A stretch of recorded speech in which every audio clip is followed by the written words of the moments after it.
We begin this noon with breaking news on Ebola. The first patient diagnosed in the United States has died. CBS News' Dr. Max Gomez is here now with new information for us. Dr. Gomez. Well, Chris and Mary, Thomas Eric Duncan died at a Dallas hospital just before 8 a.m. local time. He took a turn for the worse on Saturday when his condition was changed from serious to critical. Duncan carried the deadly virus from his home in Liberia, but did not show any symptoms when he arrived in the U.S. on September 20th.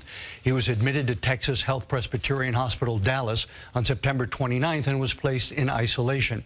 Health officials say at least 10 people had direct contact with him while he was contagious, including 4 people at a northeast Dallas apartment building. As far as these people that he did come in contact with, what symptoms are they looking for? This is what they'll be looking for in that 21-day incubation period. The first signs are sudden onset of fever, fatigue, muscle pain, headache, and sore throat, followed by vomiting, diarrhea, rash, and as the disease progresses, impaired kidney and liver function, and in some cases, both internal and external bleeding. It's called a hemorrhagic virus because of that. What about the medication? There were the drugs that the 2 Americans who survived received. What about Mr. Duncan? Yeah, those are very experimental drugs, by the way. They're antibody drugs that may have helped those other 2 doctors. We don't know that for sure.